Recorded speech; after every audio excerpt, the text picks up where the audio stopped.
Welcome to This Explainer. I am incredibly excited to have you here today because we're going to unpack a truly fascinating psychological roadblock and the profound paradigm shift that absolutely shattered it.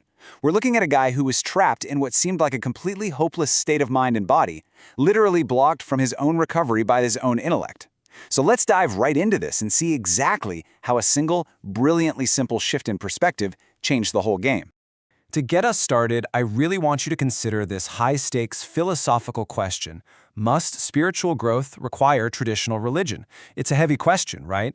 But it's exactly the intellectual dilemma that our subject today, a man named Bill, was facing head-on. You see, he desperately needed a profound change in his life to recover from severe alcoholism, but he felt entirely alienated by traditional dogma. He was basically stuck between a desperate need for a solution and this immovable mental wall. All right, moving into Section 1, the intellectual roadblock.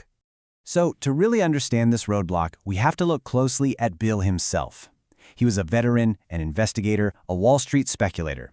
This was a guy who lived entirely in his head. He relied purely on logic, and because of that, he had developed a massive psychological barrier toward his own recovery simply because he harbored this deep, unyielding prejudice against organized religion. Now, Bill wasn't a total atheist. He could intellectually concede to vast laws and forces at work in the universe.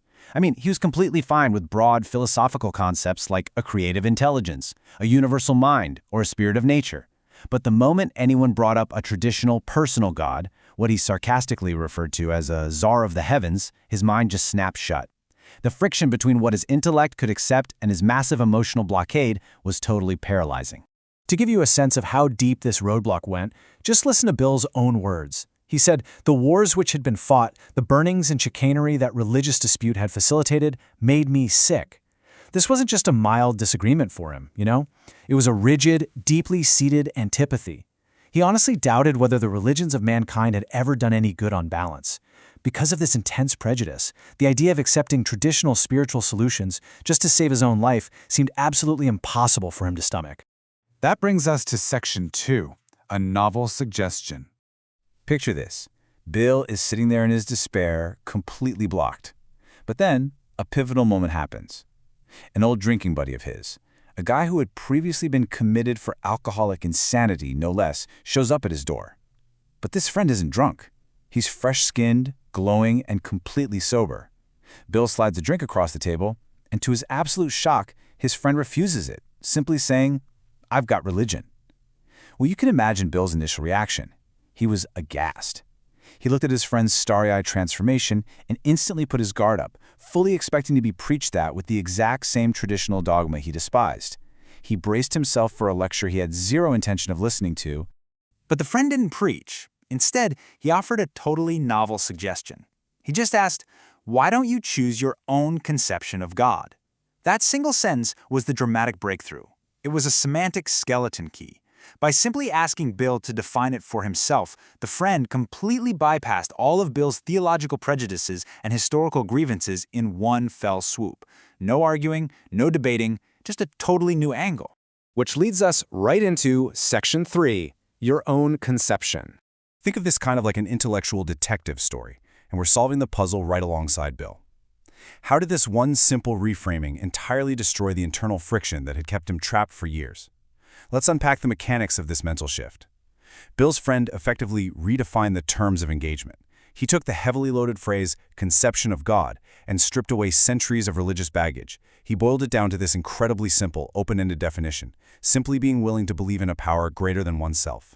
That's it, just a power greater than yourself. It was a proposition so logical and so stripped of dogma that even a hardcore intellectual skeptic like Bill couldn't easily refute it. This was profoundly liberating for Bill, and for a few key reasons. First off, there was absolutely no need to accept anyone else's specific theological definition. Second, it completely bypassed those traditional religious concepts that made Bill bristle. Third, it was a highly individualized approach. He could keep his universal mind or his creative intelligence. This meant he totally overcame his resistance to the idea of a czar of the heavens. For a mind that had been completely trapped by its own pride and prejudice, this customized approach was the ultimate key to freedom. Let's look at Section 4, the point of willingness. What's absolutely vital to understand here is that this new, highly individualized perspective wasn't the finish line. It didn't magically solve all of Bill's problems overnight. Instead, it acted as a starting line. We can actually break down this seemingly magical epiphany into a very logical sequence. Step 1 is establishing complete willingness, just opening the door a tiny crack. Step 2 is accepting that open-ended definition, whatever it happens to mean to the individual. And step 3 is the realization that true spiritual growth can start from that exact point. It shows that you don't need some massive, immediate revelation. You really just need to start with a single, simple point of willingness. As Bill himself realized, nothing more was required of me to make my beginning. Notice how small of a shift was actually needed here. The only requirement to make a beginning was this foundation of complete willingness.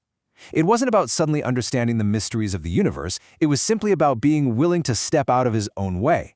And that tiny shift, it unlocked massive, life-saving change. Finally, Section 5, Stepping into the Sunlight.